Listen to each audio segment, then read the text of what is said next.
주관하시는 하나님께 내적인 변화를 만들어 가시는 하나님을 아주 시적으로 잘 표현했습니다. 가장 아름답게 선하게 물들여 가시네 하고 찬양으로 하나님께 영광을 돌렸습니다. 하나님께서 기쁘게 받으신 줄로 믿습니다.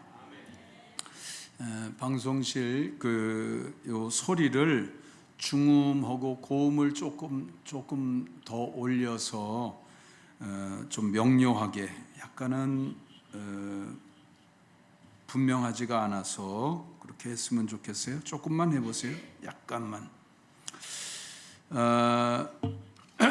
제가 세상이 어떤 리더십으로 움직이고 운영되고 있는지 그걸 좀 들여다보았습니다.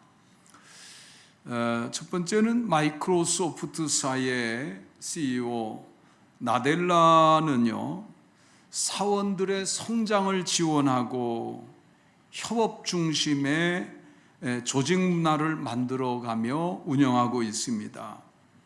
그래서 그 리더십을 서번트 리더십이라 그렇게 말합니다.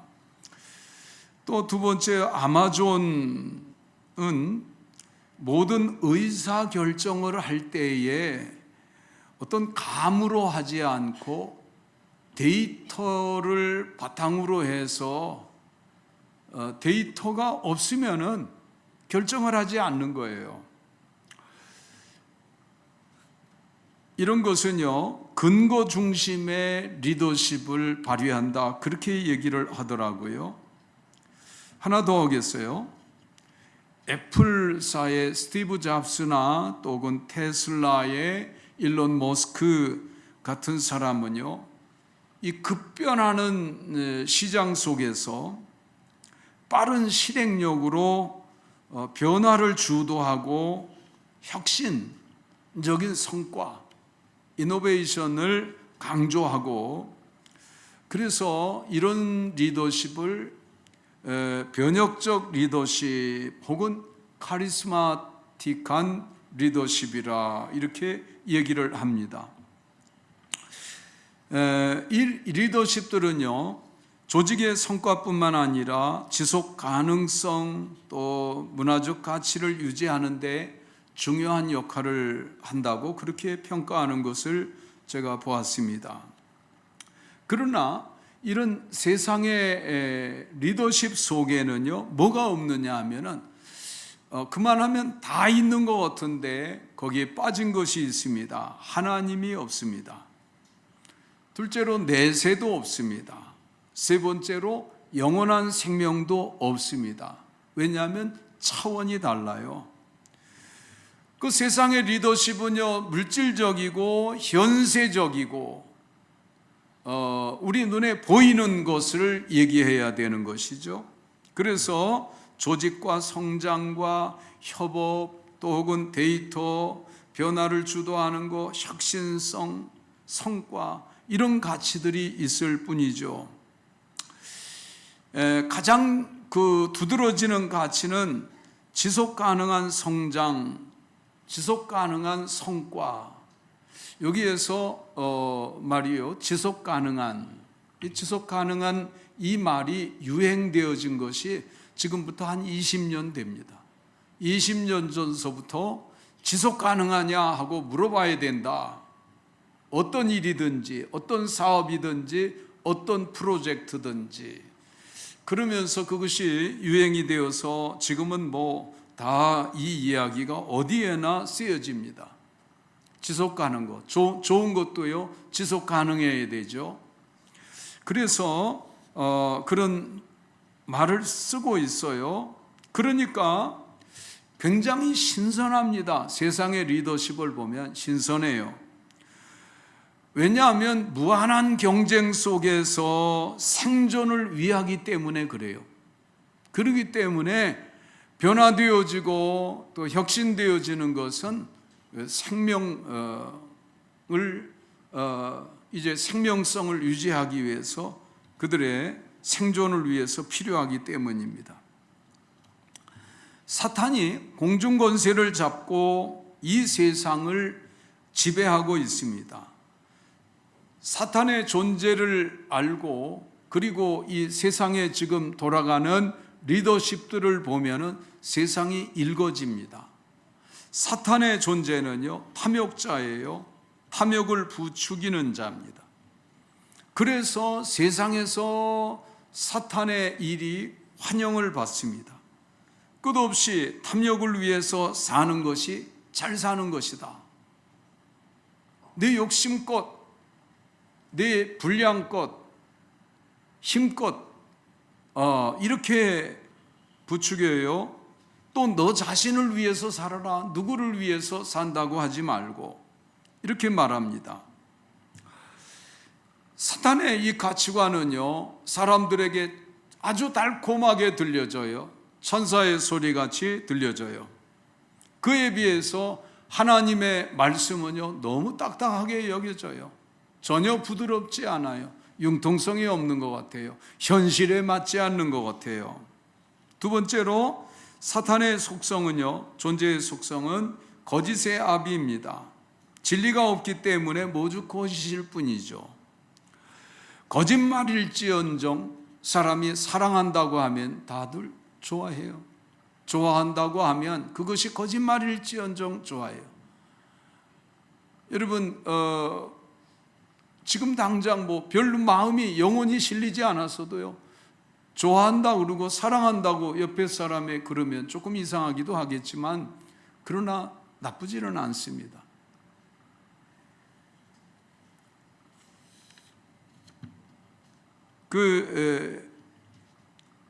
세 번째로는요, 사탄은 살인자예요. 그 존재가 미워하게 하고 증오하게 하고 원수 삼게 합니다. 이 세상 트렌드 속에 있을까요? 있지요. 세상은 경쟁 사회 속에서 이런 것을 어쩔 수 없는 부산물쯤으로 여겨요. 생산을 위해서, 목표를 위해서는 이런 쓰레기도 좀 생기는 것이다. 어쩔 수 없는 일이다. 그렇게 새겨요. 얘기를 해요. 여러분, 세상은 이렇지만 성경 속의 리더십이 어떠하냐 하는 것을 우리가 들여다보고 또 배워야 됩니다. 근본적으로 다른 것은 하나님의 살아계심 속에서의 리더십입니다. 두 번째로는 영원한 내세가 있는 그런 리더십입니다. 세 번째로는 영원한 생명의 가치가 있는 그런 리더십입니다. 하나님의 리더십은 구약에서, 신약에서 또 이제 여호와 하나님의 리더십이 구약에서 드러나는 것을 우리가 볼 수 있고, 신약에서 독생자 예수 그리스도의 리더십이 복음서를 통해서 우리에게 모두 보여지고 그 제자들을 통해서 나타나는 것을 알 수 있습니다. 이 목표는 뭐냐면, 하나님의 사람들의 리더십의 그 목표는 인간의 구원이에요. 인간의 이 하나님의 기쁨입니다. 인간의 구원으로 인하여 하나님의 기쁨이에요. 그러나 세상적인 가치관 속에서는 이것이 없죠. 이게 필요할 존재, 이걸 필요로 하고 하지 않아요. 현실에 만족하기 때문에. 그래서 오늘은 모세를 통해서, 모세는 우리가 출애굽기에서 만나볼 수 있고 레위기, 민수기, 신명기에서 만나볼 수 있는 인물입니다. 이 모세를 통해서 모세의 리더십이 어떤 리더십이었는가 하는 것을 통해서 오늘의 우리의 삶의 현장 가운데에서 나는 어떤 리더십을 배워서 그것을 실천하면서 일을 잘할 수 있겠느냐. 리더십은 그냥 리더십이 아니에요. 일을 잘하기 위한 것이에요. 하나님 나라의 일을 잘하기 위한 것. 우리의 생활이 직장이나 사업이나 무엇도 다 하나님의 나라와 연관되어져 있기 때문에 그 일을 잘하기 위한 리더십이 필요한데 모세를 통해서 배우자 하는 것입니다. 우리가 모세의 리더십을 배우려면, 일하는 것을 보려면 출애굽기와 민수기, 신명기에서 만나볼 수 있는데, 여러분 순서대로 한번 생각해 보면 애굽에서 이스라엘 백성들이 그냥 고통 중에 있습니다. 그런데 찾아가서 하나님이 나를 보내셨다 하면서 그들을 설득하는 리더십을 볼 수 있습니다. 두 번째로는 데리고 나와서 홍해바다 앞에 섰을 때에 진퇴양난이에요. 돌아갈 수도 없고 앞으로 갈 수도 없고, 앞에는 홍해바다고 뒤에는 바로의 군대가 추격하고 좌우로는 빠져갈 수 없고, 그러니까 참 진퇴양난에 있을 때에 그때에 그 위기와 이 장애물을 어떻게 극복하고 일어섰는지를 통해서 우리가 교훈받게 됩니다. 또 세 번째로는요, 홍해바다를 건너갔어요. 그래서 이제 모든 문제가 끝난 줄 알았더니 이제부터 문제가 시작이에요. 시작에 불과해요. 끝난 것이 아니라 마라의 쓴물이 기다리고 있습니다. 물 없는 광야의 무리바의 일이 기다리고 있습니다. 어떻게 극복했는지, 시내산에서 그 다음 코스에서는요, 십계명을 받게 되는 장면, 아무 무기도 없고 또 싸워본 경험도 없는 백성들을 이끌고 어떻게 아말렉과의 전투를 승전으로 이끌었는지, 또 그리고 신광야를 지나서 바란 광야에서 가데스 바네아에서 백성들이 아직도 믿음이 든든하지 못하고 성장하지 못하고 있는 문제 앞에서 모세는 얼마나 큰 좌절을 느꼈겠는가, 그런 것들도 우리가 말씀 속에서 찾아볼 수 있습니다. 어쨌든 모세는요, 일을 원 없이 많이 했어요. 40년 동안, 광야 생활 40년 동안 얼마나 일을 많이 했는지 몰라. 자고 세면 그저 날마다 많은 일을 하면서 극복하며 풀어나갔습니다. 그 중심이 뭘까 하는 것을 우리가 배우자 하는 것입니다. 그래서 모세의 리더십을 본받아서 우리의 삶을 비춰보고 내 삶의 이정표를 발견하고 그 다음에 내 앞에 당면한 문제들을 잘 풀어나가며 일 잘하는 일꾼이 되어야 하겠다 하는 것입니다. 이런 은혜가 여러분들 모두에게 함께하기를 축원합니다. 첫 번째, 모세의 리더십은 어떤 리더십이었길래 그렇게 40년 동안에 한결같이 넘어지지 않고 약하여지지 않고 40년 동안 그렇게 일을 할 수 있었는가 하면요, 온유한 리더십이었어요. 민수기 12장 3절에 보면 이렇게 말씀해 줍니다. 이 사람 모세는 온유함이 지면의 모든 사람보다 더하더라. 이 많은 사람들 가운데 지면에 어떤 사람도 모세처럼 온유한 사람이 없었다. 모세가 제일이다 라고 민수기에서 그렇게 말씀을 해 줍니다. 온유했다고 그러니까 성격이 부드럽고 친절하고 다소 유약한 그런 성격이 아닌가 하고 오해하기 쉽습니다. 여러분, 모세의 이 온유는요, 어떤 온유인가 하면 하나님의 뜻에 자신의 뜻을 굴복시킬 줄 아는 온유함, 그것이 바로 온유함이에요. 하나님과 하나님의 뜻이 내가 생각한 거고 딱 맞아요. 그러면 같은 방향이니까 뭐 문제가 없죠. 그런데 하나님의 말씀하시는 그 방향과 내가 생각하고 있는 것이 맞지가 않아요. 그러면 어떻게 하겠어요? 대부분 내 것을 붙잡고 갑니다. 하나님의 뜻에 대해서 외면하고 또 묵인하고 그렇게 지나간 것이 대부분이에요.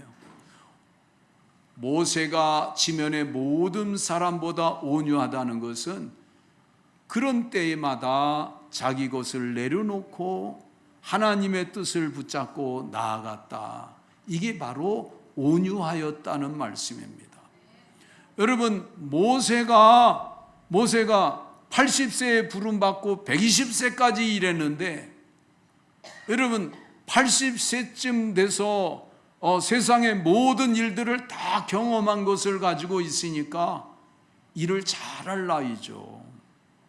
요즘 나이는 80세면은 상당히 많다고 하겠지만 모세는 120세까지 살았어도 그 총기가 흐리지 아니하고 기력이 쇠하지 않고 일을 할 만한 때에 하나님께서 부르셨거든요.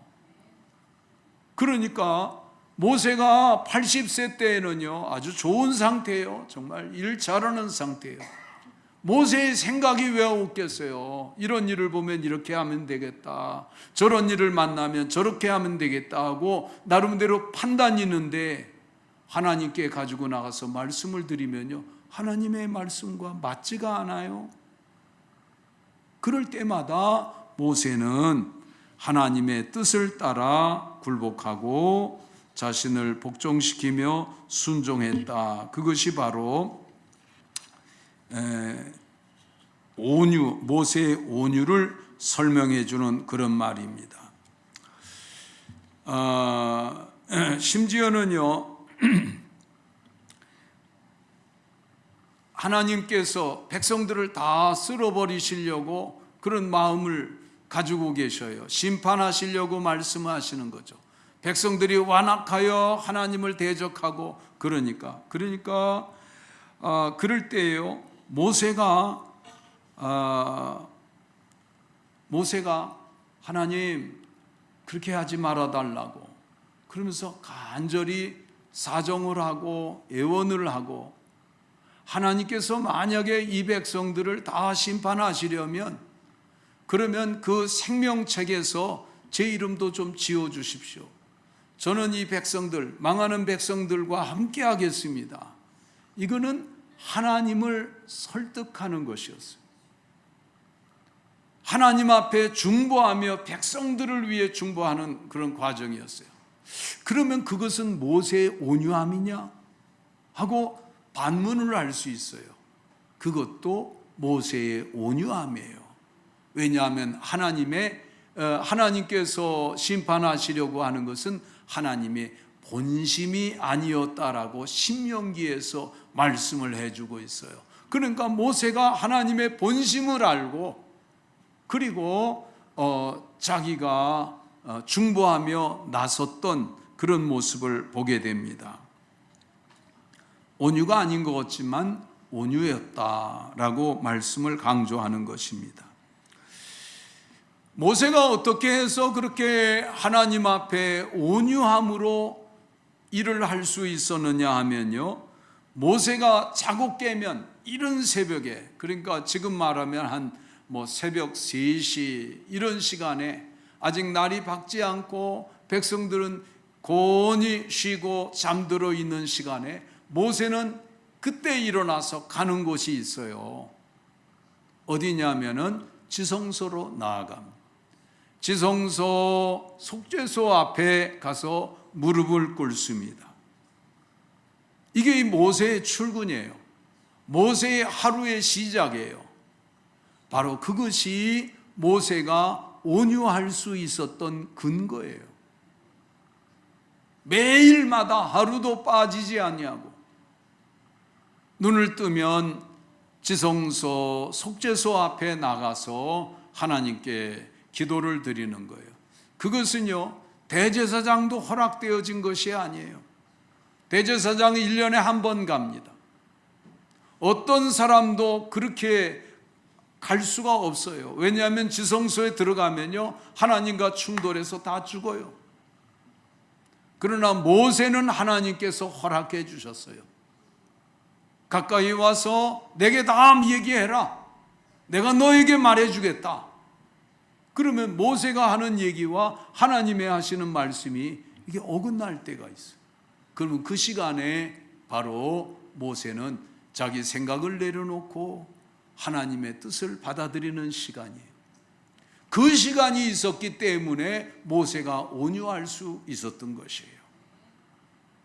여러분, 교회는 교회 일과 주의 일은요, 이 원리가 계속 그때나 지금이나 똑같이 작용하고 있는 것이에요. 여러분, 우리가 내 뜻을 어떻게 내려놓을 수 있어요? 내 생각을 어떻게 내려놓을 수 있어요?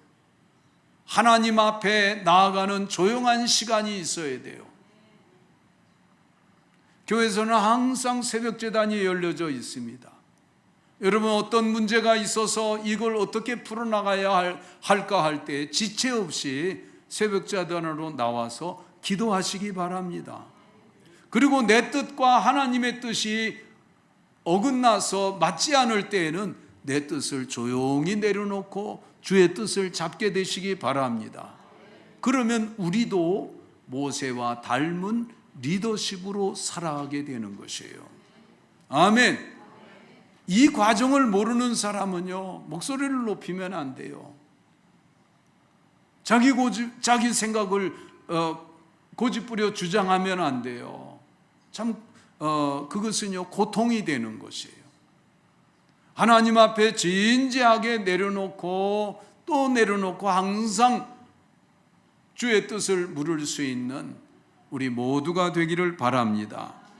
그러면 우리들도 모세와 같이 온유한 리더십을 가지고 일을 하는 사람이 됩니다. 일꾼이 됩니다. 또 모세의 그 리더십 가운데 보면 모세가 거칠면은 모세같이 거칠 사람이 있겠나? 거친 사람을 보면 여러분 어떤 생각이 듭니까? 저는요 이렇게 지내다 보니까 어떤 사람은 아이고 그런 줄 몰랐는데 말 몇 마디 듣고 너무 거칠어서요 그냥 나가 떨어졌어요. 다시는 뭐 어떻게 가까이 갈 수 없을 만큼 그렇게 거칠더라고요. 그래서 왜 그런가? 그의 지나온 생애를 모르니까 전혀 짐작이 안 되는 거예요. 그래서 속으로 그런 생각을 했어요. 저분은 군대 생활을 오랫동안 군목 생활을 오래 했다고 그러더라고요. 군목 생활을 오래 하면서 이렇게 나왔으니까 그 가운데서 어려운 일들이 많이 있었는가 보다. 그래서 저런 현상이 있는가 보다 하고 이해를 했어요. 근데 어렴풋한 이해지 뭐 그분에 대한 이력을 자세히 모르니까 그 외에도 많은 내용이 있겠지요. 여러분들도 가서 살다 보면 어떤 사람이 굉장히 거칠어서 아이고 얘기 좀 몇 마디 꺼내 보다가 얘기가 도저히 불가능할 것 같다 하고 느껴지는 그런 경우 있잖아요. 왜 그러냐면 산전수전 많이 겪으면서 많은 상처도 입고 또 그러기 때문에 그것을 견디어내기 위해서 살다 보니까 거칠어진 것이죠. 그런데 거칠어지면은 모세보다 더 거칠어질 사람이 있겠느냐? 그런데 모세는요, 그렇게 일을 많이 하고 200만이나 되는 사람들을 40년 동안 밤낮으로 항상 함께 하면서 그렇게 지내는데도 모세가 거칠지 않았다 하는 것입니다. 그것은요, 그것은 그 이유가 어디 있냐면은 바로 하나님 앞에 항상 하나님 앞에서의 일이었기 때문인 것이죠. 하나님 앞에서 살았기 때문입니다. 항상 구름기둥 불기둥의 임재를 보며 살았기 때문에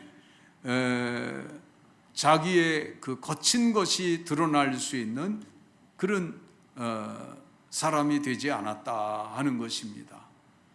여러분, 내가 스스로 어떤 처리하면서도 거칠게 느껴질 때에는 주여, 모세는 그렇게 일을 많이 했어도 하나님 앞에 살았기 때문에 구름기둥 불기둥을 보며 지냈기 때문에 거칠지 않았는데 이 내 거친 것을 하나님 만져주셔서 부드럽게 하시고 온유하게 도와주옵소서. 그렇게 기도가 되어야 합니다. 모세처럼 온유하게 사시기를 축원합니다. 두 번째, 모세의 리더십은요, 백성들과 다투지 않는 리더십이었어요. 모세가 다투기로 말하면요, 아이고 일이 많았어요. 너무 많았어요.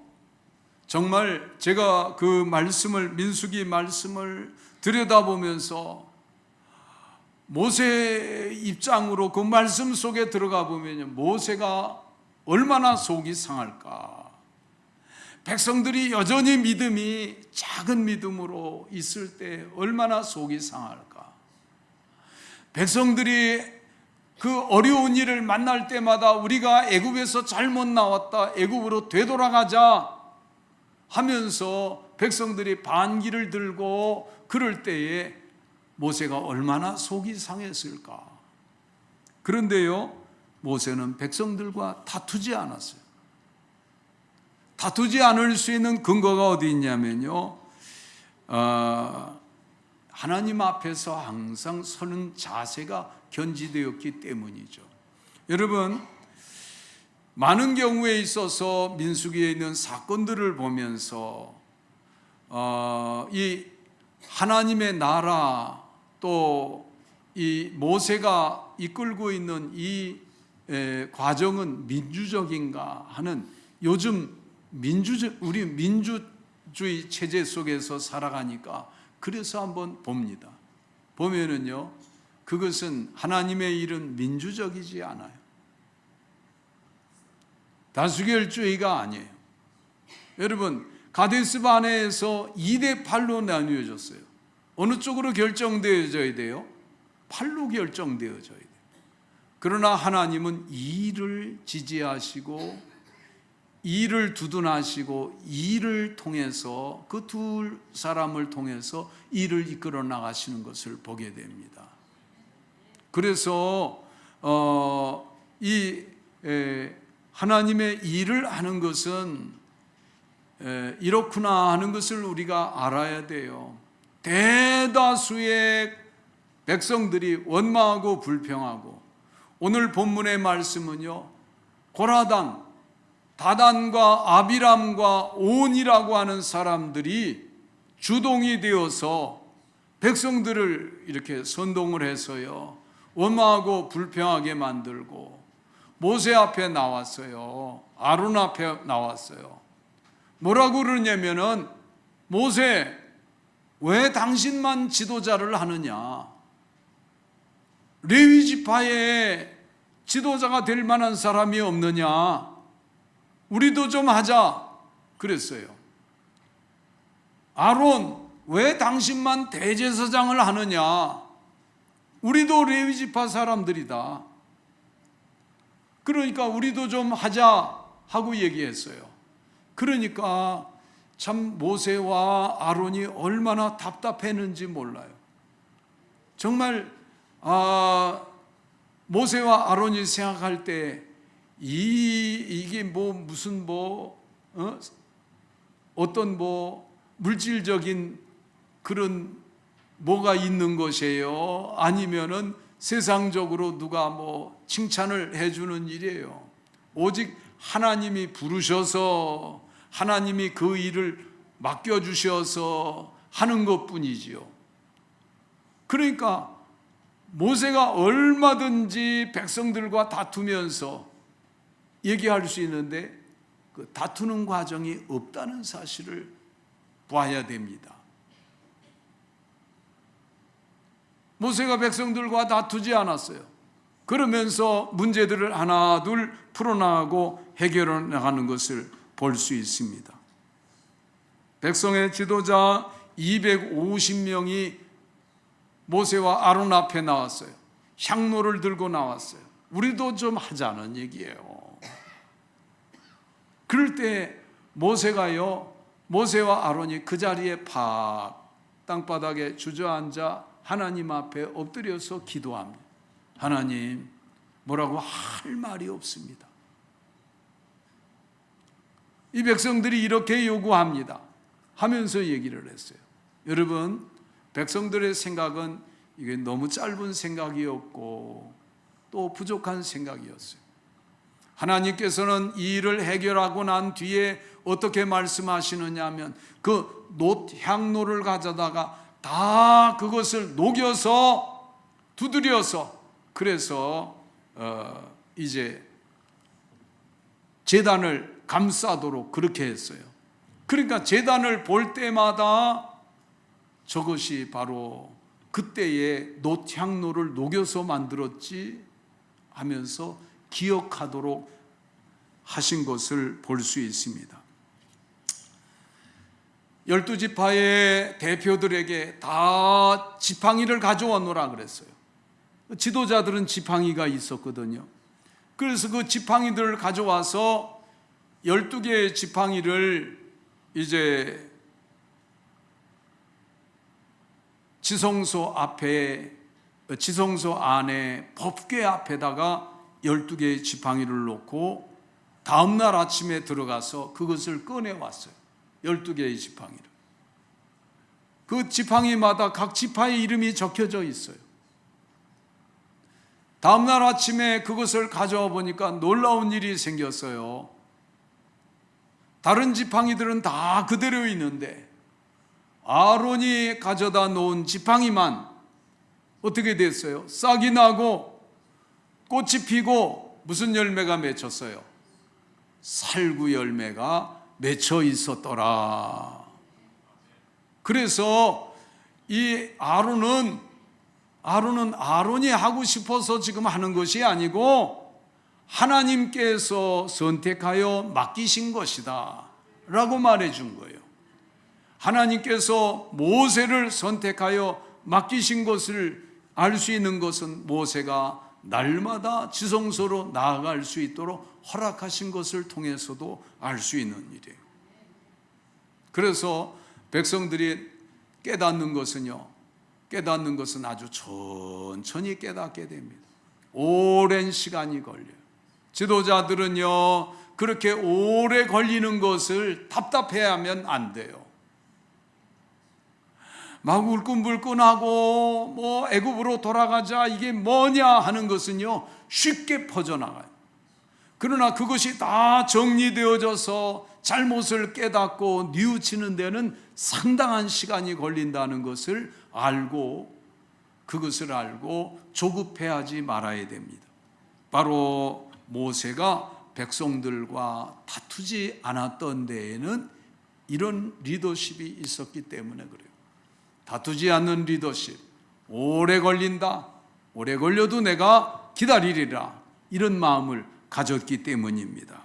세 번째로 모세의 리더십은요, 목표와 목적이 분명한 리더십이었어요. 모세의 목표는 뭐냐면 가나안이에요. 가나안은 천국을 상징하는 거예요. 모세의 목표가 가나안이에요. 이것은 하나님이 주신 목표이고 이것은 그들의 조상 아브라함에게 주셨던 약속을 근거로 하는 목표입니다. 그래서 가나안까지 가는데 얼마나 많은 문제가 있어요. 안전 문제가 있죠. 주변국 문제가 있죠. 전염병 문제가 있습니다. 이런 것들은 다 부수적인 것에 불과하지만 가나안을 주시겠다고 하는 약속을 붙잡고 그 약속에 대해서 의심 없이 나가는 거예요. 이 약속을 온전히 신뢰하지 못하는 사람들은 다 실망하고 좌절하고 광야에 다 엎드러졌어요. 저 가나안에 있는 사람들은 장대하여 거인 족속이고 그들에 비하면 우리들은 메뚜기와 같다 하면서 메뚜기 컴플렉스를 가지면서 우리는 들어갈 수 없다고 절망하고 좌절했어요. 그러나 모세는요, 그런 대다수의 사람들이 이렇게 좌절하는 가운데에서도 백성들의 그 어린 믿음을 불쌍히 여기면서 측은히 여기면서 그러면서 우리에게 하나님이 주신 약속은 가나안이다. 가나안을 들어가야 한다라고 백성들을 격려하고, 그리고 백성들을 붙들어 주면서 일으켜 세우면서 이제 모압 광야까지 이루는 것을 보게 됩니다. 여러분, 우리는 하나님의 자녀의 가치, 또 하나님의 자녀에게 주신 약속의 그 가치들이 있습니다. 내세에 대한, 영원한 생명에 대한 가치들이 있습니다. 이런 것들은 세상에 있는 가치와 다르다는 것을 알아야 됩니다. 그러면 세상의 리더십은 다 필요 없고 쓸데없는 것인가? 그것이 아니에요. 바로 성경에서 주는 것은 진리에 근거한 영원한 가치가 있는 것이에요. 영원한 가치를 우리가 붙잡고 세상에 있는 그런 가치관들도 사용할 줄 아는 그런 삶을 살아가야 되는 것이죠. 성경적 리더십의 특징은 언제나 하나님 앞에서예요. 하나님 앞에서. 이것이 빠진 것은 그리스도인의 일하는 자세에서, 그거는 빈 껍질 같은 것이에요. 여러분, 아무리 힘들고 어려운 문제가 있어도 하나님 앞에서 차근차근 풀어나가는 믿음의 지혜와 능력이 여러분들에게 함께 하시기를 바랍니다. 어떠한 큰 문제도요, 하나님 앞에서, 하나님 안에서 그것을 감당할 수 있어요. 아멘. 합력의 선을 이루시고 피할 길을 열어주시고 행하게 하시는 줄 믿고 담대하게 나아가는 우리 소망의 지체들 다 되시기를 축원합니다. 기도하겠습니다. 하나님 아버지,